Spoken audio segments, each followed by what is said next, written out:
വിദ്യാർത്ഥികൾക്കും plan B നടത്തുന്ന NMMS ക്ലാസ്സിലേക്ക് സ്വാഗതം. നമ്മളിന്ന് കെമിസ്ട്രിയാണ് എടുക്കുന്നത്. കെമിസ്ട്രിയിൽ തന്നെ കോമ്പൗണ്ടിൻ്റെ ഫോർമുല റെപ്രസെൻറ്റേഷനും നെയിമിങ്ങുമാണ് നമ്മൾ ഫസ്റ്റ് പാർട്ടായി നോക്കുന്നത്. ശേഷം മോൾ കൺസെപ്റ്റിൻ്റെ ഇൻട്രൊഡക്ഷനും. ഫസ്റ്റ് നമുക്ക് നോക്കാം. നമുക്കറിയാം ഓരോ എലമെൻസിനെയും ഓരോ സിമ്പിൾ വെച്ചാണ് കെമിസ്ട്രിയിൽ റെപ്രസെൻറ്റ് ചെയ്യുന്നത്.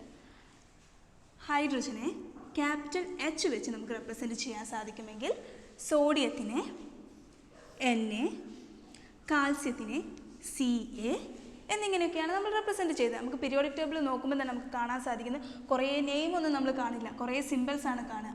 അതെന്ന് പറയുന്ന ഓരോ എലമെൻറ്റിനെയും നമ്മളിങ്ങനെ റെപ്രസെൻറ്റ് ചെയ്തതാണ്. അപ്പോൾ ഇങ്ങനെ എലമെൻറ്റ്സ് കമ്പൈൻ ചെയ്തിട്ട് കോമ്പൗണ്ട്സ് ആയി മാറും. ഈ കോമ്പൗണ്ട്സിനെ നമുക്ക് എങ്ങനെ റെപ്രസെൻറ്റ് ചെയ്യാം എന്നാണ് നമ്മൾ ഫസ്റ്റായിട്ട് നോക്കുന്നത്. ഇപ്പോൾ ഹൈഡ്രജൻ ആറ്റവും ഓക്സിജൻ ആറ്റവും ചേർന്നിട്ടുണ്ടാവുന്ന ഒരു കോമ്പൗണ്ടാണ് വാട്ടർ.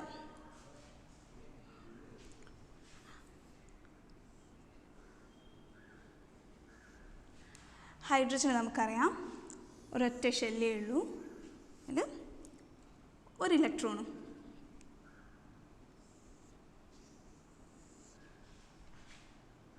ഇവിടെ ഓക്സിജൻ്റെ ഔട്ടർ മോസ്റ്റ് ഷെല്ല് മാത്രമാണ് ഞാനിവിടെ റെപ്രസെൻറ്റ് ചെയ്യുന്നത്.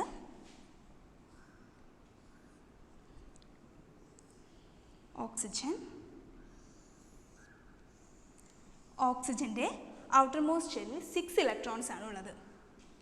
1 2 3 4 5 ആൻഡ് 6. 2 ഇലക്ട്രോണുകൾ കൂടി ലഭിച്ചാൽ മാത്രമേ ഓക്സിജന് ഒക്ടറ്റ് ഫോളോ ചെയ്തുകൊണ്ട് സ്റ്റെബിലിറ്റി കണ്ടെയ്ൻ ചെയ്യാൻ സാധിക്കുകയുള്ളൂ. അതായത് ഒക്ടറ്റ് റൂൾ എന്ന് പറയുമ്പോൾ ഇതിൻ്റെ ഏറ്റവും അവസാനത്തെ ഷെല്ലിൽ, അതായത് ഓക്സിജൻ ആറ്റത്തിൻ്റെ ഏറ്റവും അവസാനത്തെ ഷെല്ലിൽ 8 ഇലക്ട്രോൺസ് വരണം. അപ്പോഴാണ് അതിന് സ്റ്റെബിലിറ്റി വരുന്നത്. എന്നാൽ ഹൈഡ്രജൻ്റെ കേസിൽ എക്സെപ്ഷൻസ് ആണ്. അത് 2 ഇലക്ട്രോൺ ആണ്, ഡുപ്ലറ്റ് ആണ്. ഹൈഡ്രജനിന് 2 ഇലക്ട്രോൺ കിട്ടുമ്പോൾ തന്നെ അത് സ്റ്റെബിലിറ്റി ആണ്. അതായത് ഇവിടെയുള്ള ഹൈഡ്രജൻ ആറ്റത്തിന് 1 ഇലക്ട്രോൺ കൂടി വേണം, ഓക്സിജൻ ആറ്റത്തിനാണ് 2 ഇലക്ട്രോൺ കൂടി വേണം. അപ്പോൾ ഇവിടെയുള്ള ഈ ഹൈഡ്രജൻ ആറ്റത്തിന് ഇവിടെ നിന്ന് ഈ ഹൈഡ്രജൻ ആറ്റവും ഒരു ഓക്സിജൻ ആറ്റവും കൂടി ഇലക്ട്രോൺ ഷെയർ ചെയ്യും. നമുക്കതിനെ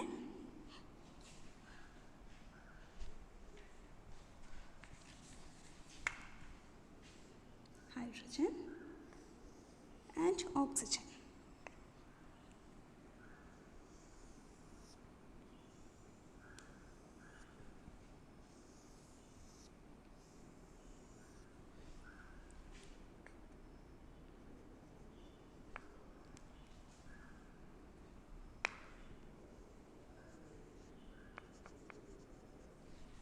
ഹൈഡ്രജൻ ആറ്റത്തിനെ ഞാനിവിടെ വയലറ്റിനെ കൊണ്ട് ഇൻഡിക്കേറ്റ് ചെയ്തിട്ടുണ്ട്, ഓക്സിജൻ ആറ്റത്തിൻ്റെ വൈറ്റ് കൊണ്ട് ഇൻഡിക്കേറ്റ് ചെയ്തിട്ടുണ്ട്.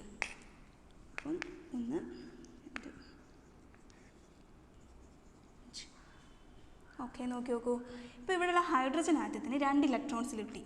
അപ്പോൾ ഈ ഹൈഡ്രജൻ ആറ്റം സ്റ്റേബിളാണ്. ഓക്സിജൻ ആറ്റത്തിന് നോക്കൂ, 8 ഇലക്ട്രോൺ ആണ് വേണ്ടത്. 1 2 3 4 5 6 ഇലക്ട്രോൺ ഓക്സിജൻ്റെ തന്നെയും 1 ഇലക്ട്രോൺ ഇവിടെ ഹൈഡ്രജൻ്റെയും കൂടി ഷെയറിംഗ് ആണ്. അപ്പോൾ 1 ഇലക്ട്രോണും കൂടി ചേർന്ന് 7 ഇലക്ട്രോണേ കിട്ടിയിട്ടുള്ളൂ. പക്ഷേ ഓക്സിജൻ്റെ അവസ്ഥ ഒക്ടറ്റ് ആയതുകൊണ്ട് തന്നെ 8 ഇലക്ട്രോൺ വേണം. അപ്പോൾ ഓക്സിജൻ എന്ത് ചെയ്തു, ഒരു ഹൈഡ്രജൻ ആറ്റവും കൂടി ഓക്സിജനുമായിട്ട് കമ്പൈൻ ചെയ്തു, ഷെയർ ചെയ്തു ഇലക്ട്രോൺസിനെ.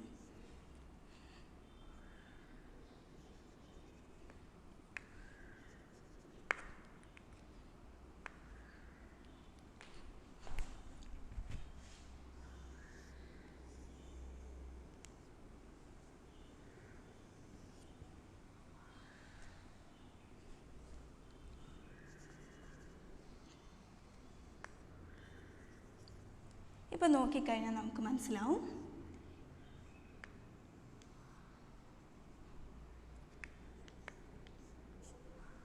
ഇവിടെ 2 ഹൈഡ്രജൻ ആറ്റംസ് ഉണ്ട്, ഒരു ഓക്സിജൻ ആറ്റവും. ഇനി നമുക്കിതിന് ഓരോന്നിനും എടുത്ത് നോക്കി നോക്കാം. ഹൈഡ്രജൻ ആറ്റം 2 ഇലക്ട്രോൺസ് ആണ് വേണ്ടത് സ്റ്റേബിൾ ആവാൻ.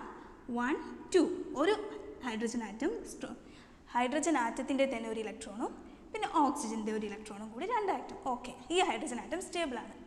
ഇനി നമ്മൾ ഈ ഹൈഡ്രജൻ ആറ്റം അതേപോലെ തന്നെ 2 ഇലക്ട്രോൺസ് കിട്ടി, അതുകൊണ്ട് ഇതും സ്റ്റേബിളാണ്. നമ്മൾ ഓക്സിജനിലേക്ക് വരാം.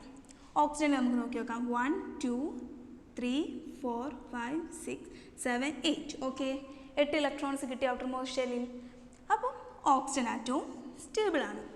അപ്പോൾ ഹൈഡ്രജനും, അപ്പോൾ നമുക്ക് ഇങ്ങനെ പറയാം, ഒരു ഹൈഡ്രജനും ആറ്റവും അതേപോലെ ഓക്സിജനും തമ്മിൽ കമ്പൈൻ ചെയ്ത് ഒരു കോമ്പൗണ്ട് ഉണ്ടാകുമ്പോൾ സ്റ്റേബിളായിട്ട് നിൽക്കുന്നത് 2 ഹൈഡ്രജൻ ആറ്റവും ഒരു ഓക്സിജൻ ആറ്റവും തമ്മിൽ ചേരുമ്പോൾ ഉണ്ടാകുന്ന ഈ കോമ്പൗണ്ട് സ്റ്റേബിളാണ്. അതായത് ഹൈഡ്രജനും ഓക്സിജനും തമ്മിൽ കമ്പൈൻ ചെയ്ത കോമ്പൗണ്ടിൽ 2 ഹൈഡ്രജൻ ആറ്റവും ഒരു ഓക്സിജൻ ആറ്റവുമാണ് ഉണ്ടാവുക. ഈ H2O എന്ന് പറയുന്നത് എന്തിൻ്റെ ഫോർമുലയാണ്?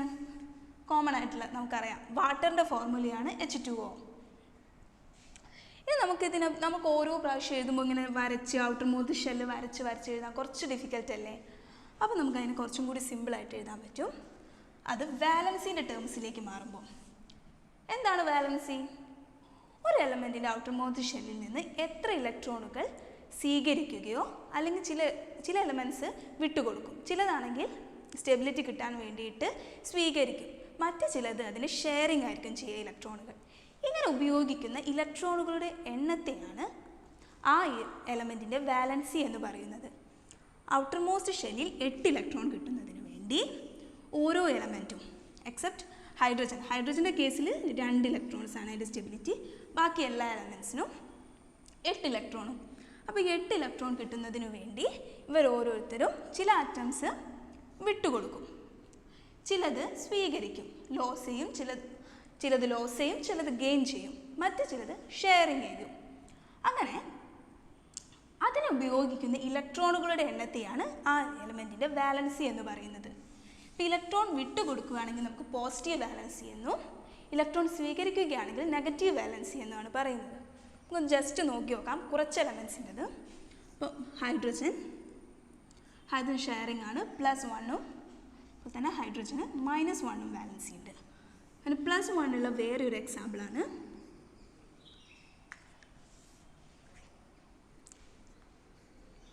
hydrogen +1 and also hydrogen have -1.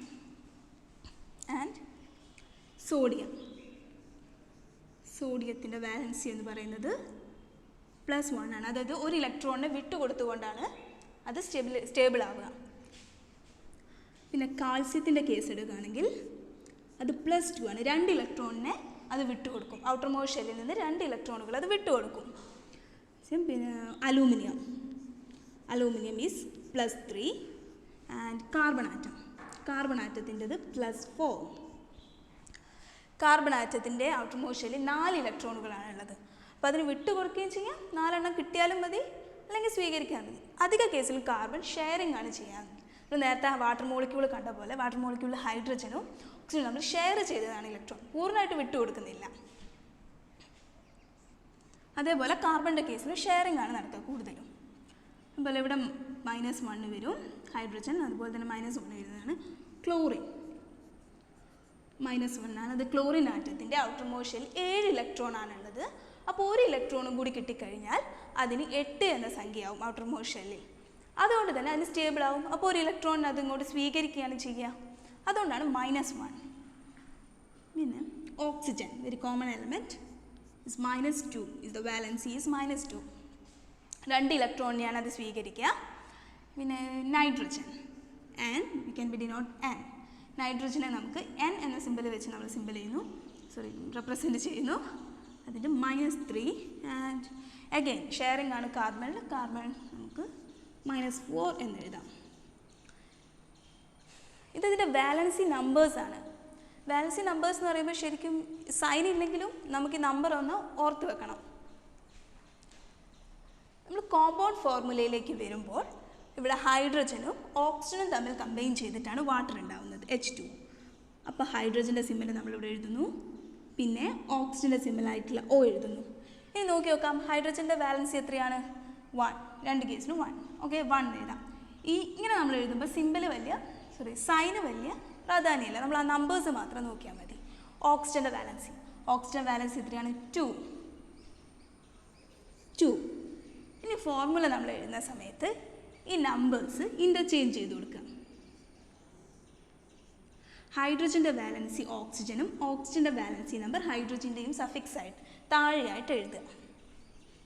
Hydrogen H. ഇനി എന്താണ് ഓക്സിജൻ്റെ വാലൻസി? 2. 2 നമുക്കില്ല, താഴെ എഴുതാം. ഇനി എന്താണ് പിന്നെ നമുക്ക് ഓക്സിജൻ്റെ സിമ്പിളായ O. എന്താണ് ഹൈഡ്രജൻ്റെ വാലൻസി? 1.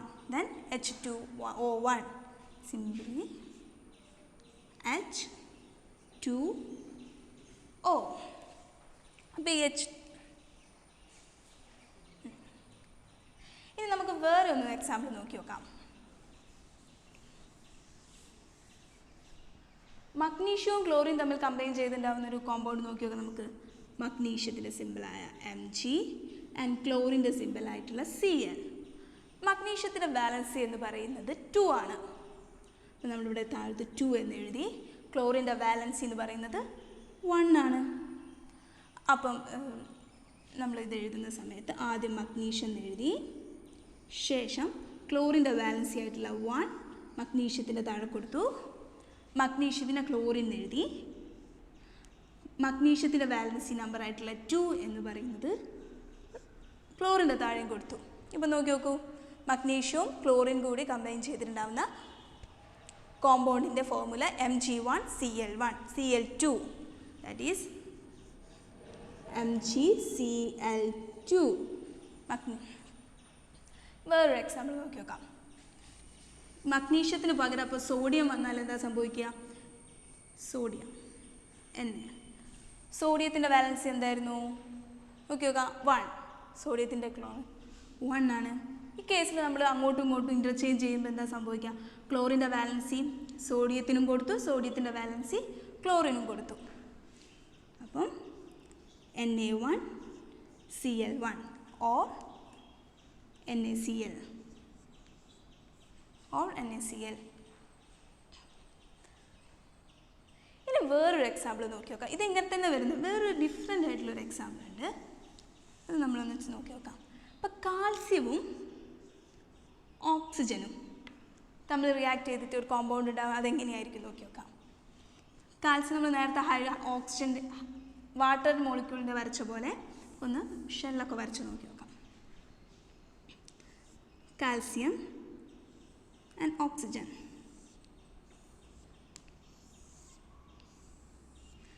കാൽസ്യത്തിൻ്റെ ഔട്ടർ മോസ്റ്റ് ഷെല്ലിൽ 2 ഇലക്ട്രോണാണുള്ളത്. ഞാൻ മൊത്തം ഷെല്ലിൻ്റെ വരച്ചിട്ടില്ല, ഏറ്റവും അവസാനത്തെ ഷെല്ലിൻ്റെത് മാത്രമാണ് ഞാനിവിടെ റെപ്രസെൻ്റ് ചെയ്തത്.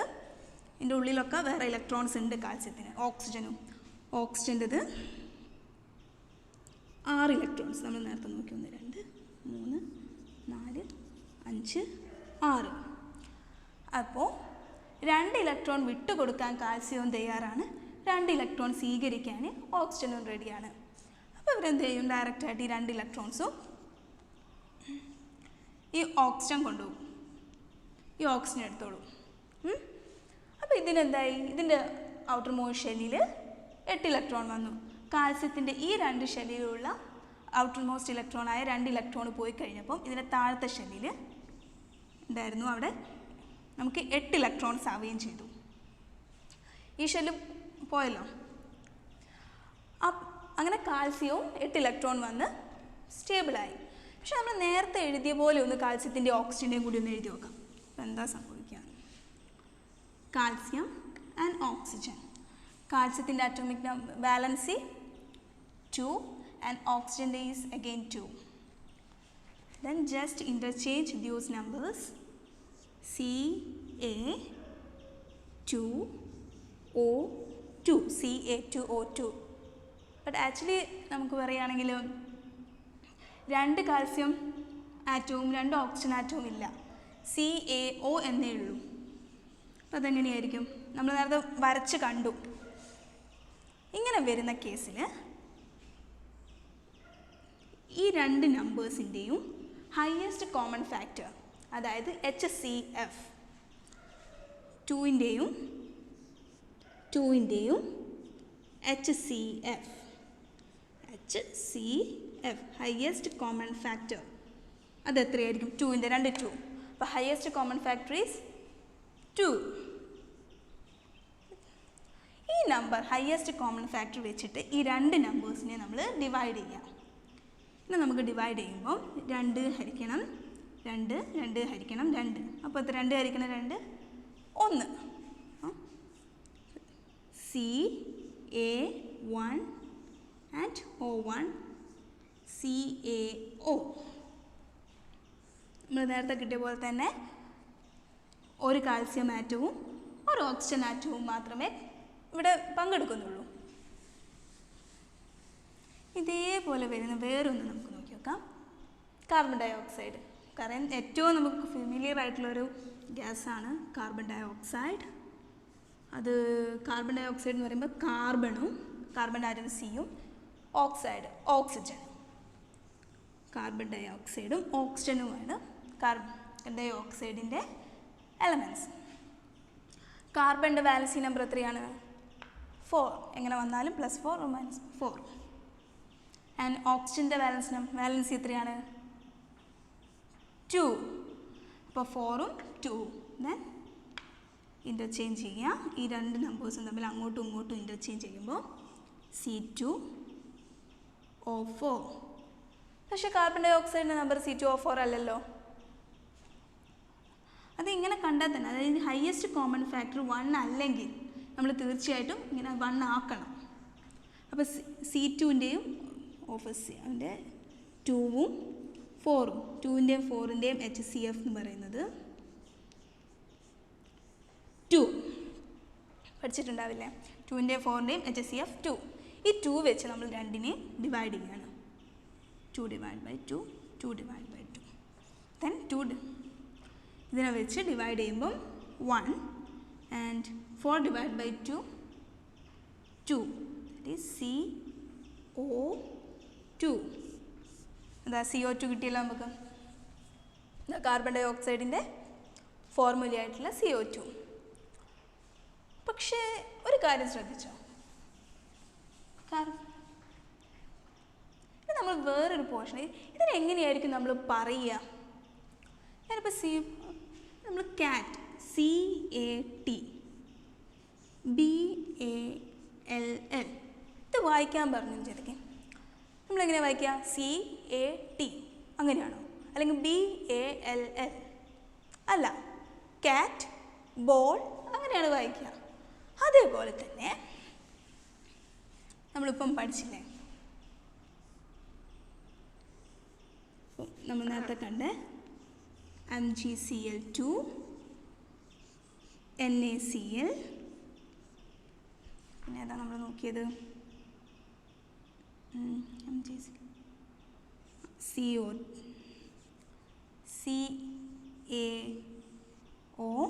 അങ്ങനെ നമ്മൾ കുറച്ച് എലമെൻറ്റ്സ് കോമ്പൗണ്ട്സിനെ നേരത്തെ നോക്കി. ഇതൊക്കെ എങ്ങനെയായിരിക്കും വായിക്കുക? MgCl2 NaCl CaO എന്നല്ല. അല്ല, അതിനേക്കാൾ വേറൊരു മെത്തേഡ് ഉണ്ട്. അത് നമ്മൾ നെയിമിങ്, കോമ്പൗണ്ട് നെയിമിംഗ് എന്നാണ് പറയാം. നോക്കി നോക്കാം എങ്ങനെയാണ്. ഇതൊന്ന് നോക്കണം. ഓരോ എലമെൻറ്റ്സിനും ഓരോ വാലൻസിയാണിത്. ഞാൻ ജസ്റ്റ് പിന്നെ കോമ്പൗണ്ട് നെയിമിങ്ങിനാണ് ഇനി നമ്മൾ പഠിക്കാൻ പോകുന്നത്.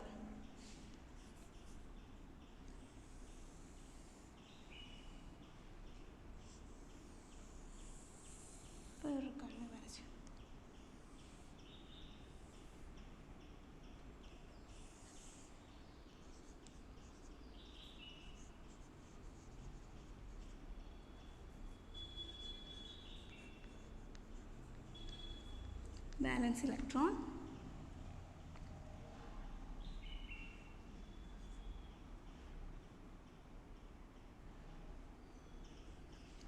അതെ, ഈ വാലൻസ് ഇലക്ട്രോണുകളുടെ എണ്ണത്തിൽ, അതായത് വാലൻസി അല്ല വാലൻസ് ഇലക്ട്രോൺ, അതായത് ഔട്ടർ മോസ്റ്റ് ഷെല്ലിലെ എത്ര ഇലക്ട്രോണുകൾ ഉണ്ട് എന്ന അടിസ്ഥാനത്തിൽ നമുക്ക് പീരിയോഡിക് ടേബിളിലുള്ള എലമെൻസിനെ, മൂലകങ്ങളെ 3 ആയിട്ട് തരംതിരിക്കാൻ പറ്റും. ഇപ്പം 1 2 3 ഇതാണ് വാലൻസുള്ള ഇലക്ട്രോണുകളുടെ എണ്ണം എന്ന് കരുതുക. നമുക്കതിനെ സാധാരണയായിട്ട് റിയാക്ഷനിൽ പങ്കെടുക്കുമ്പോൾ ഇവർ ഈ ഇലക്ട്രോണുകൾ, വാലൻസ് ഇലക്ട്രോണുകൾ ലോസ് ചെയ്യാണ് ടെൻഡൻസി, അതായത് വിട്ടുകൊടുക്കും. ഇങ്ങനെ റിയാക്ഷൻ ചെയ്യുമ്പോൾ ലോസ് ചെയ്യും. ഇങ്ങനെയുള്ളതിനെ നമ്മൾ മെറ്റൽസ് എന്നാണ് പറയുന്നത്. മെറ്റൽസ്.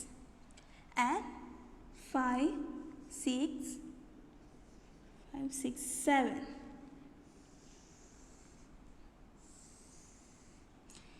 വാലൻസ് ഇലക്ട്രോണുകളുടെ എണ്ണം 5 6 7 എന്നിങ്ങനെയാണെങ്കിൽ ഈ ഇലക്ട്രോൺസിന് ഗെയിൻ ചെയ്യാൻ, അതായത് സ്വീകരിച്ചുകൊണ്ട് 8 എന്ന സംഖ്യ 8 ഇലക്ട്രോൺ പൂർത്തീകരിച്ചുകൊണ്ട് അതിന് സ്റ്റേബിൾ ആകാനാണ് നോക്കുക. അപ്പോൾ ഇത് ഗെയിൻ ചെയ്യുകയാണ് ഇവിടെ ഇലക്ട്രോണുകൾ. ഇങ്ങനെയുള്ളത് നമ്മൾ, ഇത് മെറ്റലാണെങ്കിൽ ഇത് നോൺ മെറ്റൽ,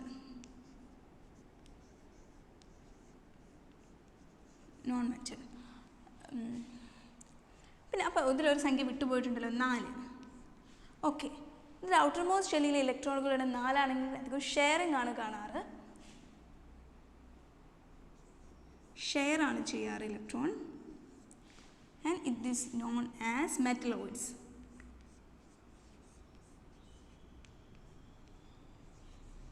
മെറ്റലോയിഡ്സ് എന്നാണ് അറിയപ്പെടുന്നത്. ഇനി നെയിമിങ് എങ്ങനെയാണെന്ന് നോക്കാം.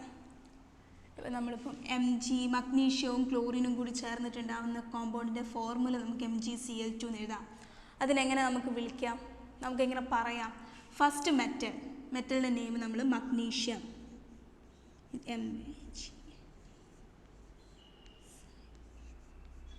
മഗ്നീഷ്യം എന്ന് എഴുതി. പിന്നെ നോൺ മെറ്റലായിട്ടുള്ള ക്ലോറിനും ഉണ്ട്. ഈ ക്ലോറിൻ്റെ നോൺ മെറ്റലായിട്ടുള്ള ക്ലോറിൻ്റെ പേരിൻ്റെ കൂടെ CH, ക്ലോറിൻ പ്ലസ് ഇതിൻ്റെ കൂടെ തന്നെ IDE എന്നും ചേർത്ത് കൊടുക്കുക. അതായത് ഫസ്റ്റ് നമ്മൾ മഗ്നീഷ്യം എന്ന് എഴുതി, അതായത് മെറ്റലിൻ്റെ പേര് നമ്മൾ ഫസ്റ്റ് ഡയറക്റ്റായിട്ട് എഴുതി. സെക്കൻഡ് നോൺ മെറ്റലായിട്ടുള്ള ക്ലോറിൻ്റെ പേര് എഴുതി. ഈ ക്ലോറിൻ്റെ പേരിനോട് ചേർത്ത് IDE എന്ന് എഴുതാം. അപ്പോൾ ക്ലോറിൻ്റെ പേരും IDE കൂടി പ്ലസ് ഒഴിവാക്കി ചേർത്ത് വായിക്കുമ്പോൾ നമുക്ക് chloride, chlorine plus IDE chloride എന്ന് എഴുതാം. ഈ കോമ്പൗണ്ടിൻ്റെ മുഴുവൻ ഫോർമുലയായിട്ട് നമ്മൾ MAGNE SI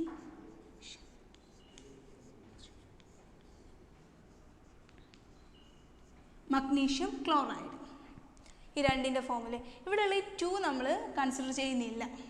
ഇങ്ങനൊരു നെയിമിങ്ങിൽ നമ്മൾ സാധാരണ 2 കൺസിഡർ ചെയ്യാറില്ല. Magnesium plus chlorine plus IDE, it is magnesium chloride. ഇനി നമ്മൾ വേറെ ഏതാ നോക്കിയത്? സോഡിയവും ക്ലോറിനും തമ്മിൽ റിയാക്ട് ചെയ്തിട്ട് NaCl എന്ന കോമ്പൗണ്ടാണ് ഉണ്ടാകുന്നതെന്ന് കണ്ടു. ഇതിലേതാ മെറ്റൽ? സോഡിയത്തിൻ്റെ പേര് നമ്മൾ ആദ്യം എഴുതി, SODIUM, സോഡിയം. പിന്നെ chlorine plus IDE chloride, sodium chloride, CHO.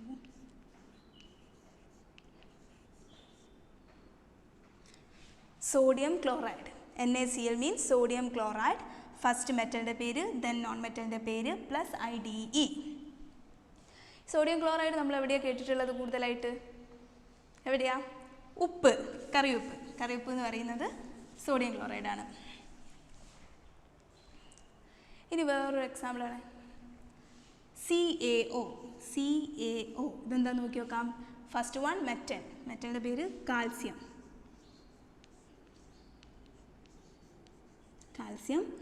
Non metal oxygen, oxygen plus നമ്മൾ നേരത്തെ പോലെ തന്നെ IDE, oxygen plus IDE gives oxide. Calcium oxide. CaO means calcium first പറയാം, പിന്നെ ഓക്സിജൻ പറയാം, പിന്നെ ഓക്സിജൻ്റെ ചേർത്ത് IDEയും കൂടി വായിക്കുമ്പോൾ ഓക്സൈഡ്, കാൽസ്യം ഓക്സൈഡ്. ഇങ്ങനെയാണ് നമ്മൾ അതിൻ്റെ നെയിമിങ് ചെയ്യുന്നത്, അതായത് നമുക്ക് വായിക്കാൻ പറ്റുന്നത്. അപ്പോൾ നമ്മൾ ചിന്തിക്കുന്നുണ്ടാവും ഇതെന്താ മെറ്റൽ ആദ്യം എഴുതുന്നത് പിന്നെ നോൺ മെറ്റൽ എഴുതുന്നത് എന്ന്. അതെന്താണെന്ന് വെച്ച് കഴിഞ്ഞാൽ ഒരു റൂളാണ്. ഈ റൂളിനെ ബേസ് ചെയ്തിട്ടാണ് നമ്മൾ നെയിമിങ് നടത്തുന്നത്. ഇപ്പോൾ ആറ്റോമിക് ഷെല്ലിൽ ഏറ്റവും അവസാനത്തെ ഷെല്ലിലുള്ള ഇലക്ട്രോണുകളുടെ എണ്ണം 1 2 3, ഇവിടെ 5 6 7. ഇങ്ങനെ ഒരു മെറ്റലും നോൺ മെറ്റലും കൂടി കമ്പൈൻ ചെയ്യുമ്പോൾ ഫസ്റ്റ് ഇലക്ട്രോണുകളുടെ എണ്ണം ആറ്റോമിക് ഷെല്ലിൽ ലാസ്റ്റുള്ള ഷെല്ലിൽ ഇലക്ട്രോണുകളുടെ എണ്ണം ഏറ്റവും കുറവുള്ളത് ആദ്യം എഴുതും ആൻഡ് കൂടുതലുള്ളത് സെക്കൻഡായിട്ട് എഴുതും. That means first we've written the element which have lower number of electron in their valence shell followed by the atom which have higher number of electron in their valence shell.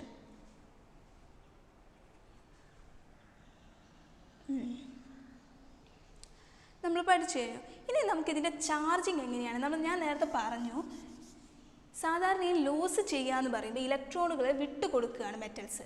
ഇങ്ങനെ വിട്ടു കൊടുക്കുമ്പോൾ അതിൽ നിന്ന് electron നഷ്ടപ്പെടുകയാണ്. ഇലക്ട്രോണിൻ്റെ charge എന്താണ്? Negative. അപ്പോൾ ഒരു negative charge പോവുക എന്ന് പറയുമ്പം ഇത് പോസിറ്റീവ് ആവുക എന്ന് കൂടി കൺസിഡർ ചെയ്യും. അപ്പോൾ ഇത് സാധാരണ പോസിറ്റീവ് ചാർജാണ് ലോസ് ആവുന്ന കേസിന് കിട്ടുന്നത്. നമ്മൾ ബാലൻസ് നോക്കിയപ്പോഴും അത് പറഞ്ഞു. ഇവിടെ 5, 6, 7 എന്ന് പറയുന്നത് 1, 2, 3 കിട്ടിക്കഴിഞ്ഞാൽ അതിന് 8 ആവാം. അപ്പോൾ ഇത് സാധാരണയായി സ്വീകരിക്കുകയാണ് ചെയ്യുന്നത്. എന്താ സ്വീകരിക്കുന്നത്? ഇലക്ട്രോൺസിനെ. ഇങ്ങനെ ഇലക്ട്രോൺസിനെ ഗെയിൻ ചെയ്യുന്നത് സംഭവിക്കുമ്പോൾ ഇലക്ട്രോണിൻ്റെ ചാർജ് എന്താ? നെഗറ്റീവ്. അപ്പോൾ നെഗറ്റീവ് ചാർജ് ഇവിടെ കൂടുകയാണ് ചെയ്യുന്നത്. അപ്പോൾ ഇതിന് നെഗറ്റീവ് ആയിട്ടാണ് സാധാരണ ഗെയിൻ എന്ന് പറയുമ്പോൾ നെഗറ്റീവ് ചാർജാണ്. നെഗറ്റീവും പോസിറ്റീവും ഇലക്ട്രോണിൻ്റെ ചാർജിൻ്റെ കൺസിഡർ ചെയ്താണ് നമ്മൾ എഴുതുന്നത്.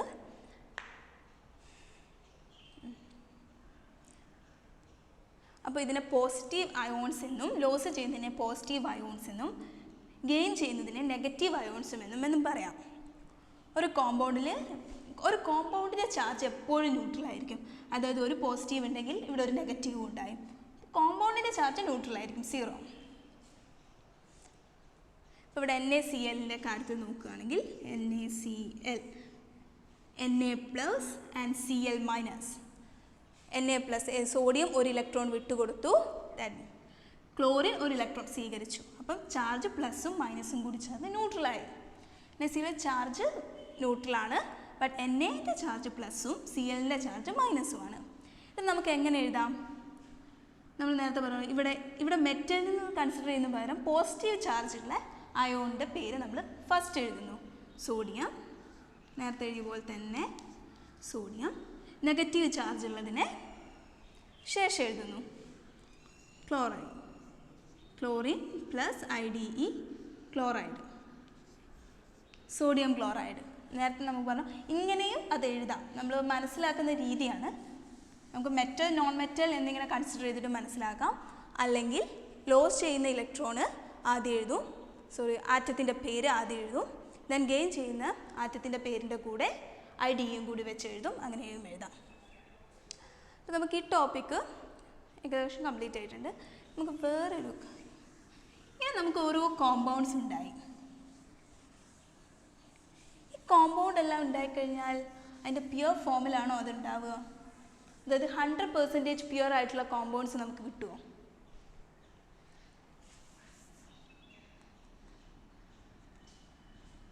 ഒരു കോമ്പൗണ്ട് പറയുകയാണെങ്കിൽ കാൽസ്യം കാർബണേറ്റ്. കാൽസ്യം കാർബണേറ്റ് എന്ന് പറയുന്നത് ഒരു കോമ്പൗണ്ടാണ്. നമ്മൾ ചോക്കൊക്കെ ഉണ്ടാക്കാൻ ഉപയോഗിക്കുന്നത്. അപ്പോൾ ഈ ചോക്ക് എന്ന് പറയുന്നത് 100% കാൽസ്യം കാർബണേറ്റ് ആണെന്ന് എനിക്ക് പറയാൻ പറ്റുമോ? നോ. കാൽസ്യം കാർബണേറ്റ് ഇതിൻ്റെ ഉള്ളിൽ, ചോക്കിൻ്റെ ഉള്ളിൽ ബൈൻഡിങ് പാർട്ടിക്കിൾസ് ഉണ്ടാവും. ഇങ്ങനെ ചോക്കാക്കാൻ വേണ്ടിയിട്ട് കുറേ ഇമ്പ്യൂരിറ്റീസിനൊക്കെ ഇടയും. അപ്പോൾ ഇതിൻ്റെ ഉള്ളിൽ എത്ര ഒറിജിനൽ പ്യുവർ ആയിട്ടുള്ള കാൽസ്യം കാർബണേറ്റ് ഉണ്ട് എന്ന് നമ്മൾ ഡിഫൈൻ ചെയ്യാൻ വേണ്ടിയിട്ട് ഉപയോഗിക്കുന്ന ഒരു ടേമാണ് percentage of purity or purity percentage. അതിനെ പറ്റിയാണ് നമ്മൾ ഡിസ്കസ് ചെയ്യാൻ പോകുന്നത്.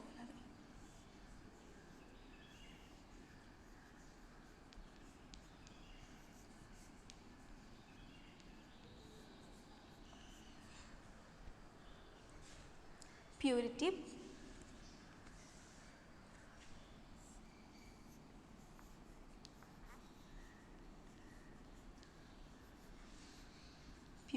പെർസെൻറ്റേജ്. അതായത് ഒരു കോമ്പൗണ്ട് നമ്മൾ എടുത്തു. ഇപ്പോൾ എന്ത് കോമ്പൗണ്ട് ആയിക്കോട്ടെ നമ്മൾ പെട്ടെന്ന് എടുത്ത് അത് 100% പ്യുവർ ആയിരിക്കില്ല. അതിനുള്ളിൽ കുറച്ച് ഇമ്പ്യൂരിറ്റീസ് ഉണ്ടാവും. ഇമ്പ്യൂരിറ്റീസ് എന്ന് പറയുന്നത് എന്തും ആവാം. നമ്മൾ എടുത്ത കോമ്പൗണ്ട് അല്ലാത്ത എന്തും അത് നമുക്ക് ഇമ്പ്യൂരിറ്റീസ് ആണ്. ബാക്കിയുള്ളതെല്ലാം ഇമ്പ്യൂരിറ്റി. ഇപ്പം ഞാനിപ്പം പറയുകയാണെങ്കിൽ ഒരു ഹൈഡ്രജൻ എടുത്തു. ഹൈഡ്രജൻ്റെ ഒരു 200 ഗ്രാം ഹൈഡ്രജൻ ഞാൻ എടുത്തു. അപ്പോൾ എന്നോട് പറയുകയാണ് അതിൽ 60 ഗ്രാം 50 ഗ്രാം ഹൈഡ്രജൻ പ്യുവർ ഫോമിലാണ്. ഹൈഡ്രജൻ്റെ കോമ്പൗണ്ടാണ് ഞാൻ എടുത്തത്, പക്ഷേ അതിൽ പറയുന്നു 50 ഗ്രാം പ്യുവർ ഹൈഡ്രജനേ ഉള്ളൂ എന്ന്. എന്നോട് ചോദിച്ചു പ്യൂരിറ്റി ഓഫ് ഹൈഡ്രജൻ എന്തായിരിക്കും. പ്യൂരിറ്റി ഓഫ് ഹൈഡ്രജൻ നമ്മൾ എഴുതുമ്പോൾ ഇതിൻ്റെ പെർസെൻറ്റേജ് ആണ് നമ്മൾ കാണുന്നത്. അതായത് 200-ൽ 50 എത്ര ശതമാനമാണ്. നമുക്കെങ്ങനെയാണ് ശതമാനം നോക്കുക? 200 divided by 50 that is equal to 1/4 or 25% into 100 ഇത് 25%. അപ്പോൾ 25% പ്യുവർ ആയിട്ടുള്ള ഹൈഡ്രജൻ ആണ് എൻ്റെ കയ്യിലുള്ളത്.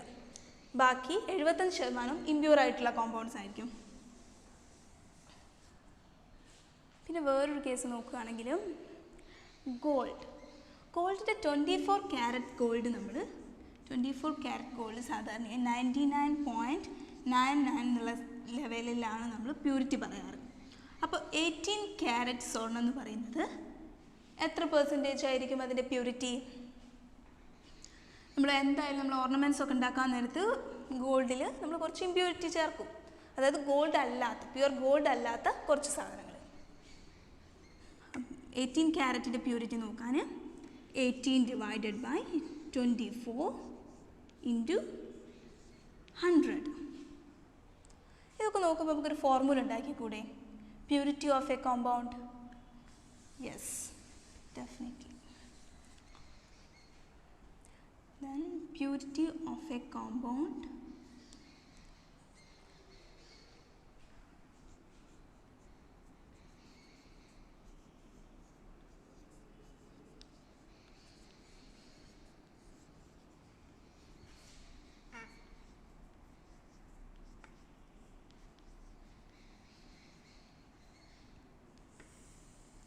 mass of pure substance divided by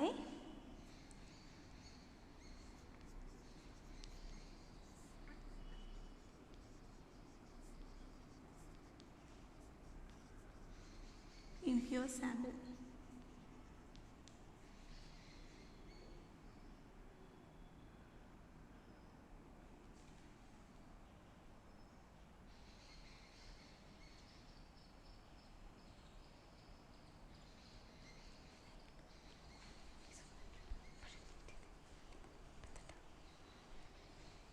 Total mass of impure sample. ഇപ്പോൾ ഒരു റിയാക്ഷനിൽ ഒരു കോമ്പൗണ്ട് പങ്കെടുക്കുകയാണെങ്കിൽ ഒരു കോമ്പൗണ്ട് ഒരു റിയാക്ട് ചെയ്തിട്ട് വേറെ ഒന്നാവുകയാണെങ്കിൽ 100% പ്യുവർ ആയിട്ടുള്ള കോമ്പൗണ്ട് ആയിരിക്കും റിയാക്ട് ചെയ്തിട്ട് വേറൊരു പ്രൊഡക്റ്റായിട്ട് മാറുക. For example CaCO3 calcium carbonate heat ചെയ്ത് കഴിഞ്ഞാൽ സാധാരണ calcium oxide CaO plus carbon dioxide CO2 CaCO3 heat ചെയ്ത് കഴിഞ്ഞാൽ നമുക്ക് കാൽസ്യം ഓക്സൈഡും കാർബൺ ഡൈ ഓക്സൈഡുമാണ് പ്രൊഡക്റ്റായിട്ട് ലഭിക്കുക. അപ്പോൾ ഇവിടെ ഞാൻ 200 ഗ്രാം എടുത്തു. പക്ഷേ അതിൻ്റെ പ്യുവർ സാമ്പിൾ എന്ന് പറയുന്നത് പ്യുവർ ആയിട്ടുള്ള കാൽസ്യം കാർബണേറ്റ് എന്ന് പറയുന്നത് 100 ഗ്രാംസേ ഉള്ളൂ.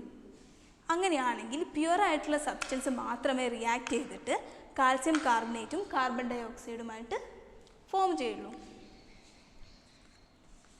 ഒരു ഐഡിയ ആണ്. പ്രോബ്ലംസ് ഒക്കെ ചെയ്യുന്ന സമയത്ത് അത് ചിലപ്പം വേണ്ടി വരും. പെർസെൻറ്റേജ് ഓഫ് പ്യൂരിറ്റി നമുക്കൊരു ഇക്വേഷൻ വെച്ചിട്ട് റെപ്രസെൻറ്റ് ചെയ്യാൻ പറ്റും. അതാണ് ഞാനിപ്പോൾ ഇവിടെ എഴുതിയത്. Purity percentage of a compound is the mass of pure substance divided by pure mass of total mass of the sample into 100. പെർസെൻറ്റേജിൽ നമ്മൾ പറയുന്നത് കൊണ്ടാണ് ഇൻറ്റു 100. ഇപ്പം ഇങ്ങനെ ചോദിക്കാം, ഒരു 100 ഗ്രാം സാമ്പിൾ നമ്മൾ എടുത്തു കഴിഞ്ഞാൽ അതിൽ 50% മാത്രമേ പ്യുവർ ആയിട്ടുള്ളതുള്ളൂ. പ്യുവർ എന്ന് വെച്ച് കഴിഞ്ഞാൽ വേറെ അത് പ്യുവർ എന്ന് വെച്ച് കഴിഞ്ഞാൽ അങ്ങനെയാണെങ്കിൽ ഇത് എത്ര ഗ്രാമാണ് പ്യുവർ ആയിട്ടുള്ള സബ്സ്റ്റൻസ് ഉണ്ടാവുക? നോക്കി നോക്കാം. 100 ഗ്രാമിൻ്റെ 50%. 100 ഇൻറ്റു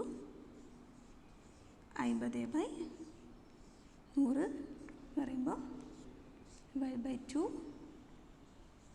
50. 100 ഗ്രാമിൻ്റെ 50 ഗ്രാം പ്യുവറും. വേറൊരു എക്സാമ്പിൾ, കുറച്ചും കൂടി വേറെ സംഖ്യ നോക്കി നോക്കാം. 300 ഗ്രാം സാമ്പിളിൽ നമ്മളൊരെടുത്തത് 300 ഗ്രാമാണ്. 300 ഗ്രാം കോമ്പൗണ്ട് നമ്മളെടുത്തതിൽ പ്യുവർ ആയിട്ടുള്ള കോമ്പൗണ്ട് എന്ന് പറയുന്നത് 30 ഗ്രാമേ ഉള്ളൂ. ബാക്കിയൊക്കെ ഇമ്പ്യൂരിറ്റീസാണ്. അങ്ങനെയാണെങ്കിൽ ഇതിൻ്റെ പ്യൂരിറ്റി പെർസെൻറ്റേജ് എന്തായിരിക്കും? 30 divided by 300 into 100, that is 10%. 10% പ്യൂരിറ്റി, 10% പ്യുവർ ആയിട്ടുള്ള സബ്സ്റ്റൻസ് ആണ് നമ്മുടെ കയ്യിലുള്ളത്. ഈ കോമ്പൗണ്ടിൽ 10% മാത്രമേ പ്യുവർ ആയിട്ടുള്ള സബ്സ്റ്റൻസ് ഉള്ളൂ. ഇതാണിത് കണക്കാക്കുന്നത്.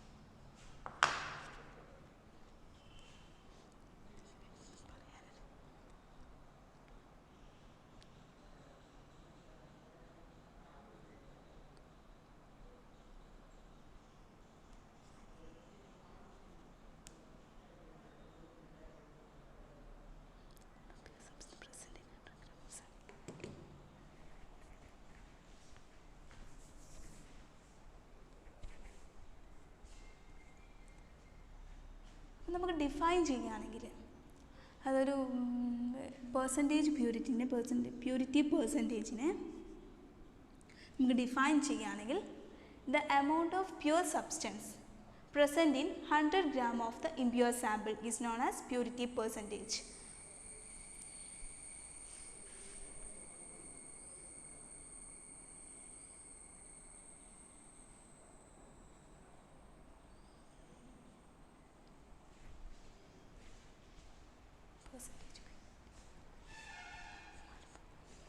Percentage purity.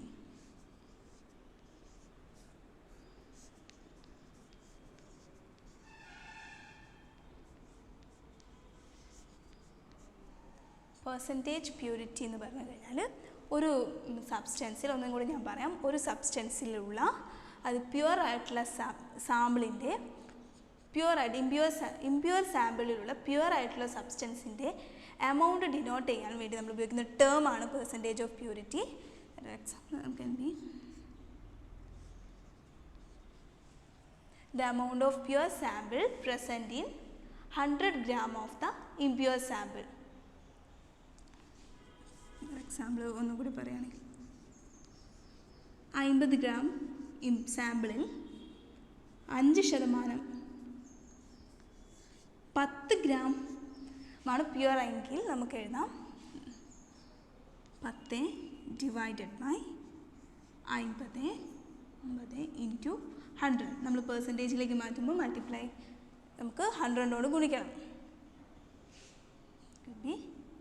20%. അപ്പോൾ ഇവിടെ നമ്മൾ 50 ഗ്രാം ഇമ്പ്യുവർ സബ്സ്റ്റൻസ് എടുത്തു, അതിൽ 10 ഗ്രാം ആണ് പ്യുവർ സബ്സ്റ്റൻസ് എങ്കിൽ നമുക്ക് പറയാം ഈ സാമ്പിൾ എന്ന് പറയുന്നത് 20% പ്യൂരിറ്റിയാണ് ഇതിനുള്ളത്. Percentage purity of a compound is 20%. ഈ സാമ്പിളിൻ്റെ പെർസെൻറ്റേജ് പ്യൂരിറ്റി എന്ന് പറയുന്നത് 20%.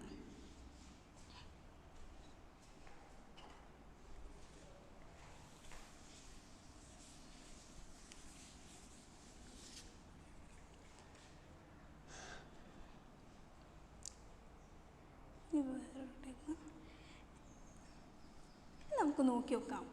വേറൊരു കൺസെപ്റ്റാണ് നമ്മൾ പറയുന്നത്, ചെറിയൊരു പോയിന്റ് അത്രയേ ഉള്ളൂ. കൺസെപ്റ്റ് വലിയതൊന്നല്ല, ചെറുത്. ഈ ആറ്റംസും മോളിക്യൂൾസും ഒക്കെ തമ്മിലുള്ള ഡിഫറൻസ് എന്താ? എല്ലാ എലമെൻസും ഇപ്പോൾ നമുക്ക് വെച്ചിട്ട് ഒരുപാട് എലമെൻസ് ഉണ്ട്, ഒരുപാട് മൂലകങ്ങളുണ്ട്. അതിൽ ഗോൾഡ് ഉണ്ട്, സിൽവർ ഉണ്ട്, സോഡിയം ഉണ്ട്. ഇങ്ങനെയുള്ള ഗോൾഡ്, സിൽവർ, സോഡിയം പോലെയുള്ള ആറ്റംസിനെയൊക്കെ നമുക്ക് ഒരു കോമ്പൗണ്ട് എടുത്ത് നോക്കിക്കഴിഞ്ഞാൽ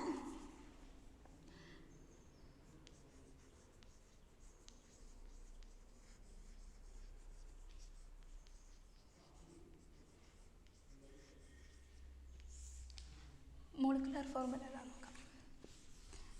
ഗോൾഡ്, സിൽവർ, അത് അയേൺ തുടങ്ങിയത്.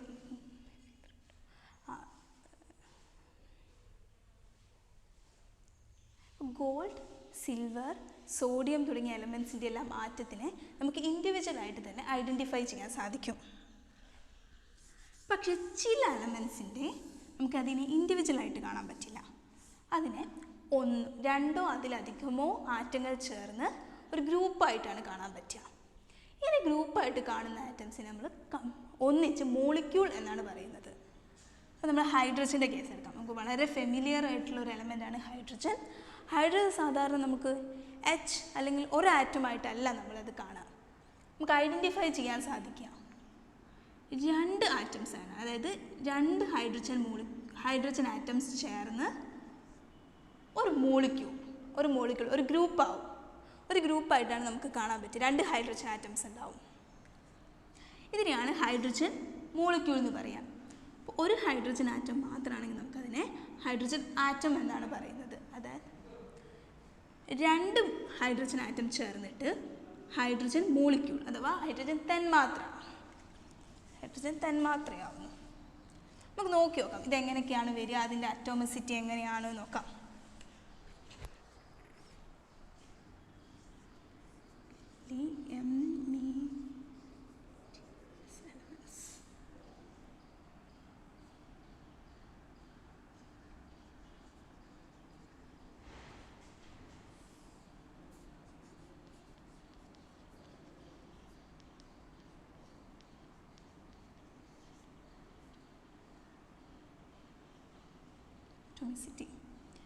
ഇപ്പം നമ്മളിവിടെ കുറച്ച് എലമെൻറ്റ്സ് എഴുതാം മോളിക്യൂൾ ഫോർമുലയിലുള്ളത്. ഇപ്പോൾ ഹൈഡ്രജൻ ഞാൻ പറഞ്ഞു.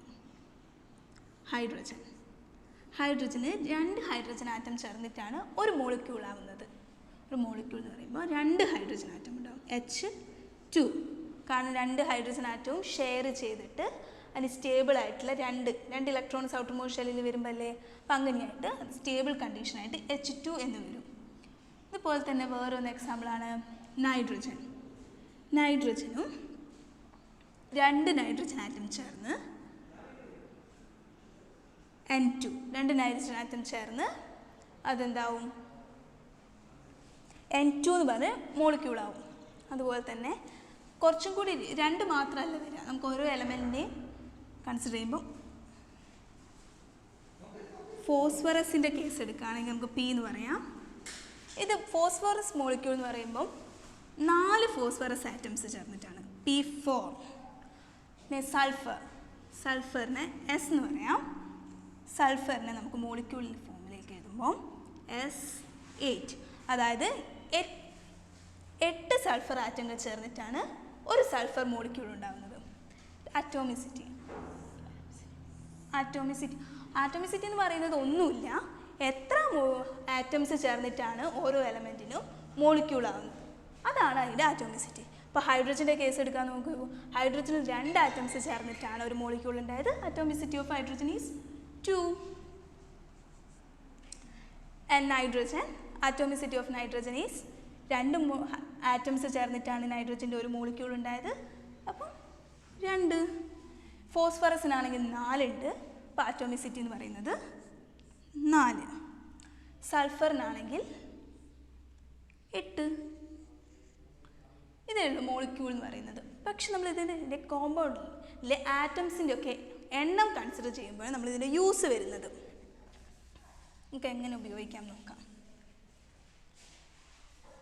അപ്പം ഞാനിവിടെ ഒരു കോമ്പൗണ്ടിൻ്റെ നെയിം എഴുതി, CO2, കാർബൺ ഡൈ ഓക്സൈഡ്. ഇതിൽ എത്ര എണ്ണം ആറ്റംസ് ഉണ്ട്?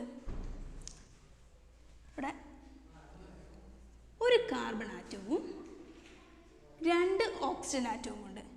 ഒരു carbon atom plus 2 oxygen atom, that is equal to 3 atoms ആണുള്ളത്. അതായത് 2 ഓക്സിജൻ ആറ്റവും ഒരു കാർബൺ ആറ്റവും ചേർത്ത് 3 ആറ്റംസ് ആണ് ഒരു കാർബൺ ഡൈ ഓക്സൈഡ് മോളിക്യൂളിലുള്ളത്. ഇപ്പം വാട്ടറിൻ്റെ കേസ് എടുത്ത് നോക്കാം. H2O. H2Oയിൽ എങ്ങനെയാണ്? 2 ഹൈഡ്രജൻ ആറ്റം പ്ലസ് ഒരു ഓക്സിജൻ ആറ്റം. 3. അവിടെയും നേരത്തെ കണ്ട പോലെ തന്നെ 3 ആറ്റംസ് ആണ് ഈ ഒരു കോമ്പൗണ്ടിലുള്ളത്. നമുക്ക് കുറച്ചുകൂടി H2SO4. Yes, H2SO4 is an acid. ഇവിടെ നോക്കി നോക്കാം. എത്ര ഹൈഡ്രജൻ ആറ്റംസ് ഉണ്ട്? 2. ഇവിടെ ഹൈഡ്രജൻ മോളിക്യൂളായിട്ടാണ് 2 ഹൈഡ്രജൻ ആറ്റം പ്ലസ് എത്ര സൾഫർ ആറ്റം ഉണ്ട്? 1 ആറ്റം. എത്ര ഓക്സിജൻ ഉണ്ട്? 4 എണ്ണം. H2SO4. H2SO4ലുള്ള ആറ്റംസിൻ്റെ എണ്ണം എന്ന് പറയുമ്പം 2 3 3 3 4 7